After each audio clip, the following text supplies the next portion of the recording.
예, 오늘 예배 함께한 여러분들 주님의 이름으로 축복합니다. 우리 옆에 분과 인사하실까요? 주님의 이름으로 축복합니다. 네. 네. 예, 하나님께서 이 시간 또 예배하신 은혜를 주님의 이름으로 풍성히 부어주시기를 주님의 이름으로 축복합니다. 우리 옆에 분과 한 번 더 인사하실까요? 새해 복 많이 받으세요.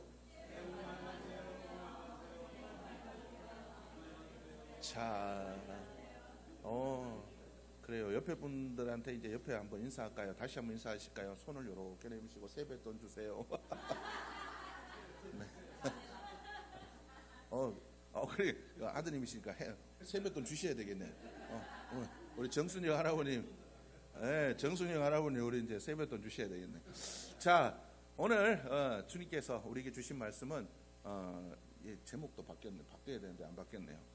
아니, 하다 보면 맨날 이게 뭐가 틀리는 것 같습니다. 자, 진짜 복이 뭔가? 오늘의 제목은 그렇습니다. 우리가 새해 인사를 합니다. 새해마다 뭐라고 인사하죠? 새해 복 많이 받. 그냥 모든 사람들의 관심은 복에 있습니다.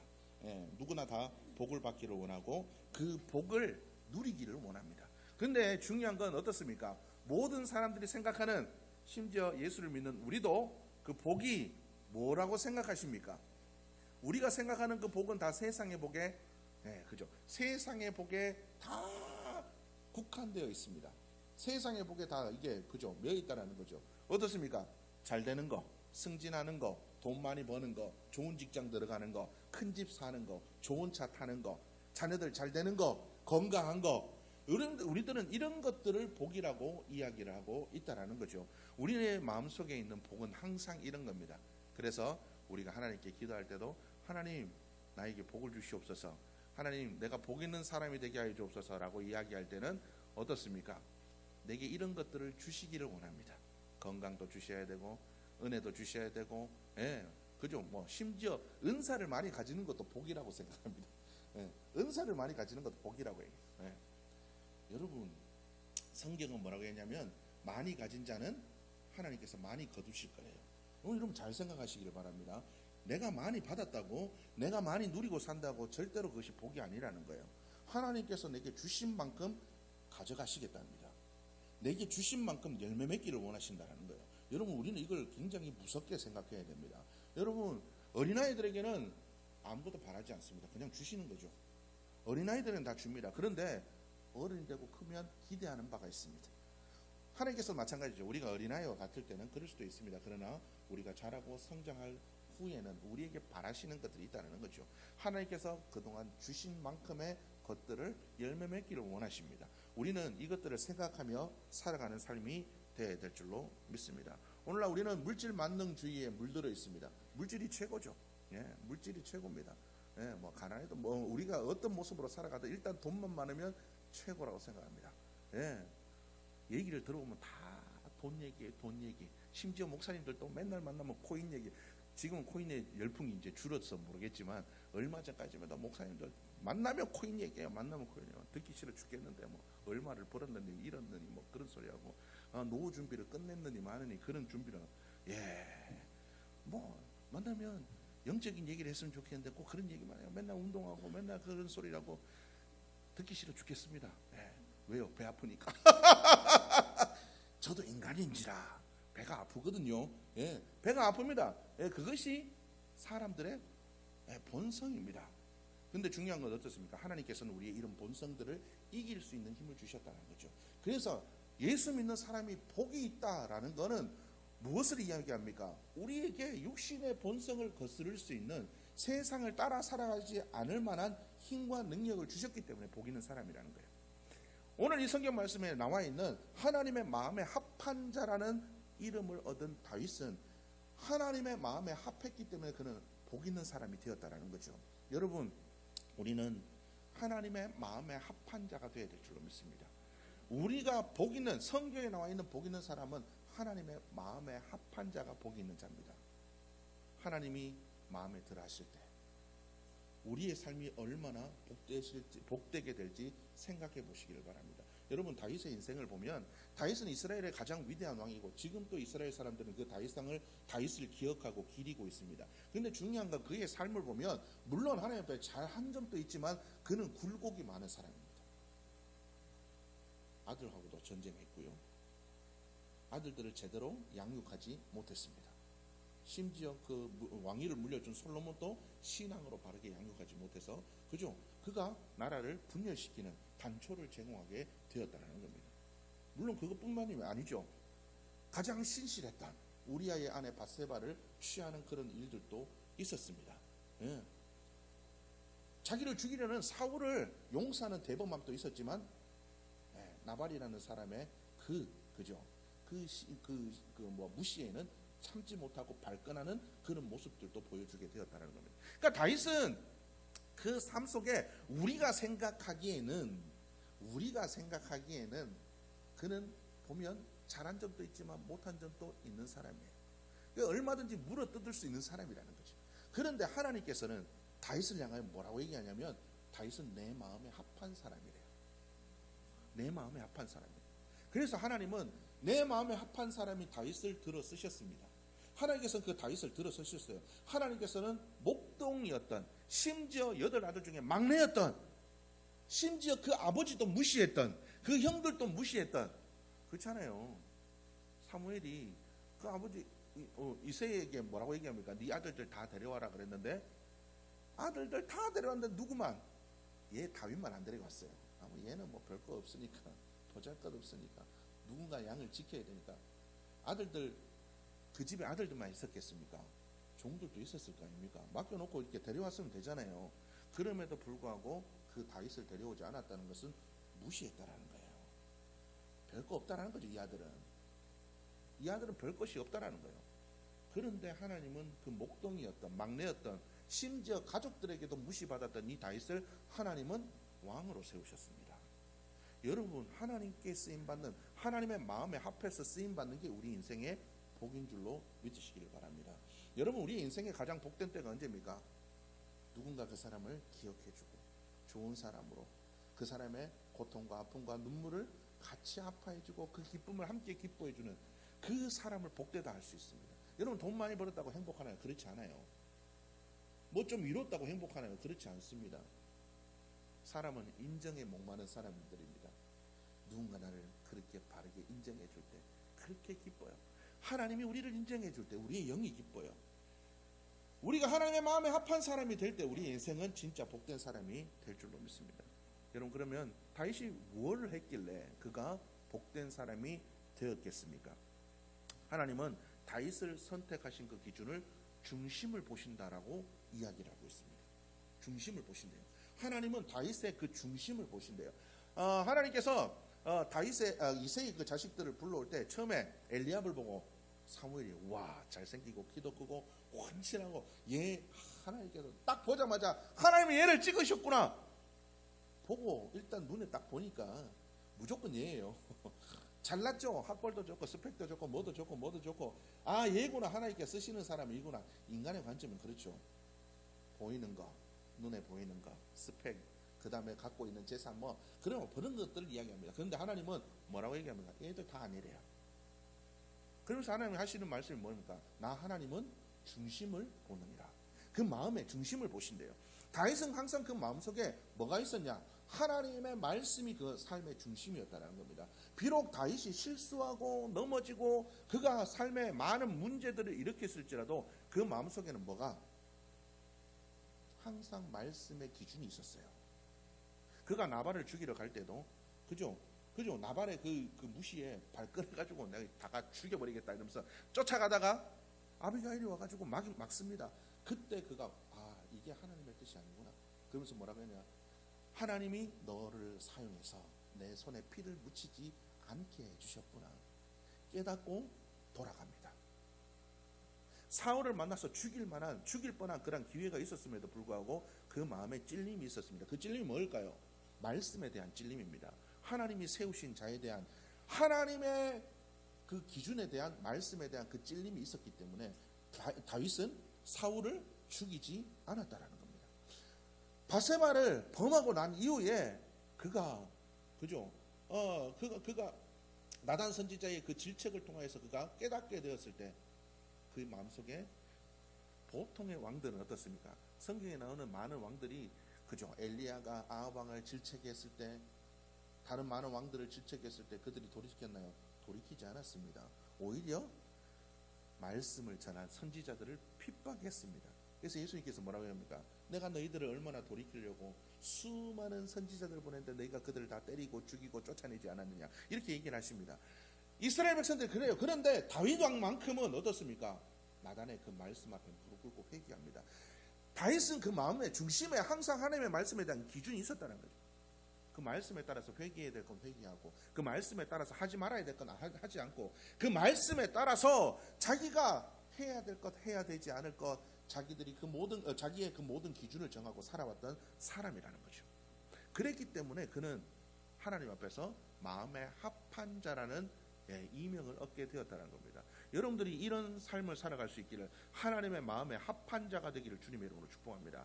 여러분들의 마음속에 세상의 기준이 좀 사라지기를 원합니다.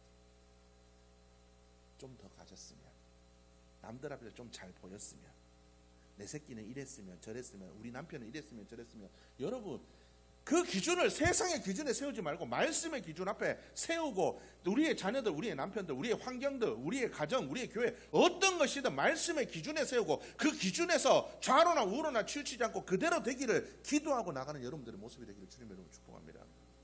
그렇게 살아야 됩니다. 그럴 때 우리는 하나님의 마음에 합한 사람이 될 수 있다는 거예요. 여러분, 그리스도인은 하나님의 마음에 합한 사람이 되어야 됩니다. 그런 삶이 되기 위해서는 우리의 마음의 기준이 무조건 말씀이 돼요.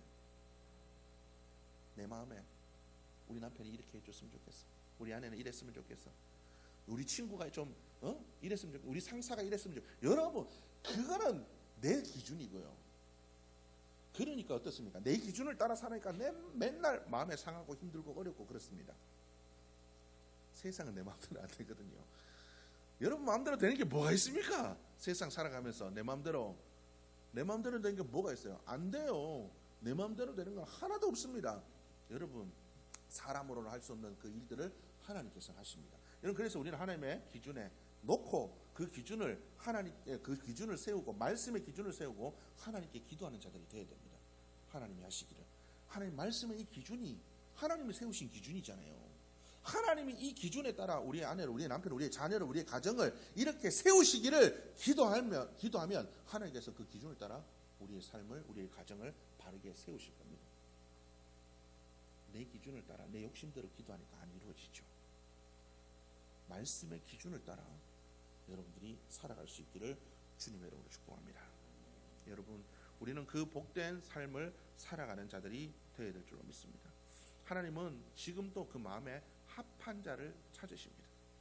하나님께서 사무엘상의 13장의 말씀 보면 다 사울 왕이 그죠? 하나님께서 진멸하라고 하는 그 말씀을 어기고 양과 재물을 빼돌렸습니다. 그럴 때 하나님께서 사무엘 선지자를 통해서 뭐라고 얘기했습니까? 내가 이미 사울을 버렸다. 내가 내 마음에 합한 자를 찾으리라고 말씀하고 계십니다. 주님께서는 지금 또 그 마음에 합한 자를 찾고 계십니다. 그래서 우리는 주님께 그 마음에 합한 자가 되어드리기 위하여서 마음의 말씀의 기준을 바르게, 우리의 중심에 하나님의 말씀의 기준을 분명하게 세우고 하나님의 마음에 합한 자가 되어 쓰임받는 삶이 되어야 될 줄로 믿습니다. 오늘 성경 말씀 사도행전 13장은 뭐라고 얘기합니까? 내 마음에 합한 사람이라 내 뜻을 다 이루게 하리라. 여러분, 우리는 이 세상에 태어난 목적이 잘 먹고 잘 살기 위한 것이 우리의 목적이 아닙니다. 우리는 그리스도인이 된 하나님의 자녀가 된 우리는 하나님의 뜻을 이루기 위한 목적을 가지고 이 땅에 다 태어난 사람들입니다. 하나님의 계획이 있습니다. 하나님이 우리를 향한 선한 계획이 분명히 있다라고 성경이 기록하고 있습니다.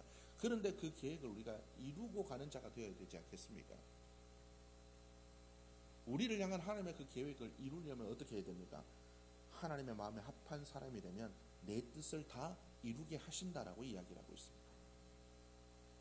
하나님의 뜻을 이룰 수 있도록 하나님께서 우리를 사용하신다라고 분명히 이야기를 하고 계신다라는 거죠. 여러분, 우리의 모든 그 삶이 하나님의 마음에 합한 자가 되기를 기도하는 여러분들의 모습이 되기를 주님으로 축복합니다. 그러기 위해서 하나님, 정말 내 마음속에 말씀의 기준을 분명히 세우는 삶이 되기를 원합니다. 내 기준을 따라 살아가지 않게 도와주옵소서. 내 감정을 따라서, 요럴 때는 믿고 요럴 때는 줬고, 여러분 그런 삶을 살아가서는 안 됩니다. 말씀의 기준을 따라서. 말씀의 기준이 뭡니까? 하기는 힘들지만 성경 우리에게 얘기합니다. 모든 사람과 더불어 화목하라. 원수도 용서해라. 원수를 위해 심지어 기도해라. 꼴 보기 싫은 남편을 향해서 뭐라고 얘기합니까? 남편에게 복종해라. 여러분 묻지도 따지지도 마십시오. 하나님, 저 인간 꼴도 보기 싫은데 뭘 복종해요? 여러분 그렇게 내 기준으로 사니까, 그렇게 내 기준으로 사니까 안 되는 거예요. 말씀대로 하십시오. 순종해보고 그렇게 얘기하십시오. 순종하고 하나님께 따지십시오. 순종도 안 해놓고 왜 하나님한테 뭐라고 그럽니까? 순종하고 따지십시오. 하나님의 말씀의 기준에 따라서 순종해보고 그대로 해보고, 하나님 말씀대로 했는데 왜 안 되나요? 그때 따지십시오. 맨날 내 기준 따라, 내 감정 따라, 내가 원하는 대로 안 된다고 그렇게 원망하지 마시고 말씀의 그 기준을 따라 해보고 얘기하십시오. 남편들은 어떻습니까? 아내를 내 몸과 같이 사. 예수 그리스도께서 우리를 위해서 당신의 생명까지 주시기까지 사랑한 것처럼 사랑해라. 그렇게 사랑합니까? 아니요, 내 몸이 중요하잖아요. 내 기분에 따라 화도 냈다가 내 피곤함에 따라서 짜증도 부렸다가 그러지 말라는 거예요. 그 기준을 따라 살아야 되겠죠. 저도 잘 안 됩니다. 저도 잘 안 해요. 저도 그렇게 내 몸만큼 사랑 안 하는 것 같습니다. 잘 안 돼요. 그렇기 때문에 어떻게 해요? 그렇기 때문에 기도해야죠. 다른 거 놓고 기도하지 마십시오. 우리의 삶의 모든 문제, 환경, 질병, 고통, 아픔, 이런 거, 우리가 이런 거 기도 안 해도 하나님 다 알고 계시대요. 먼저 그 나라와 그 일을 위해서 기도하면 하나님 뭐라고 얘기하십니까? 이 모든 것을 다 이루실 것이다. 우리가 하나님의 마음에 합한 자가 되어 하나님께 쓰임 받으면, 우리가 그것을 위해서, 쓰임 받기를 위해서 그 기준에 따라서 살기 위해서 기도하면 하나님께서 이루실 거래요. 그런데도 우리는 그거 놓고 기도 안 하잖아. 하나님 용서할 수 있는 마음을 주시옵소서. 하나님, 우리의 자녀들에게 물질보다 말씀과 믿음을 물려주기를 기도합니다. 여러분 그거 기도 안 하죠? 우리 자식들 하나님 돈 많이 벌게 해서 맨날 그런 거 기도하죠. 여러분 그거 기도하지 마십시오. 믿음을 물려주셔야죠. 이 세상에서 잘 먹고 잘 살다가 천국 가는 데 없으면 어떡할 겁니까? 거기가 천국이겠습니까? 거기가 천국이겠냐고요. 물론 하나님이 하시는 일 우리가 다 알 수는 없습니다. 그러나 우리가 이런 것들을 좀 고민하면서 살아보자고요. 우리는 하나님의 그 말씀의 기준을 따라 하나님의 마음에 합한 자로 살기를 결단하고 기도하고 그 기준을 세워가는 삶이 되어야 될 줄 믿습니다. 여러분 우리가 인생을 살다 보면 저도 가장 중요하게 생각하는 것이 하나 있습니다. 선을 넘지 말자는 거예요. 이 선만큼은 넘지 말아야 됩니다. 우리가 말씀에 그 선을 그어 놓아야 됩니다. 그래서 이 선만큼 안 넘어야 됩니다. 이 선을 넘지 않기를, 이 선 안에서 우리가 살아가기를, 우리가 그 기도하는 여러분들의 모습이 되기를 바랍니다.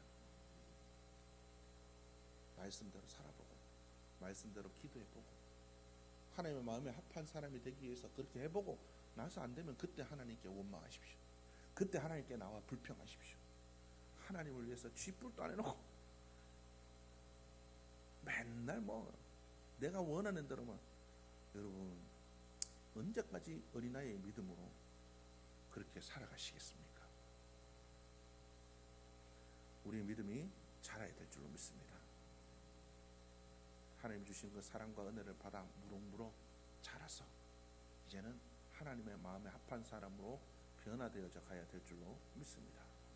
그리할 때 하나님께서는 우리를 복 있는 사람, 하나님의 마음에 합한 사람이 되어서 하나님의 나라를 위해서 우리를 사용하여 주실 줄로 믿습니다.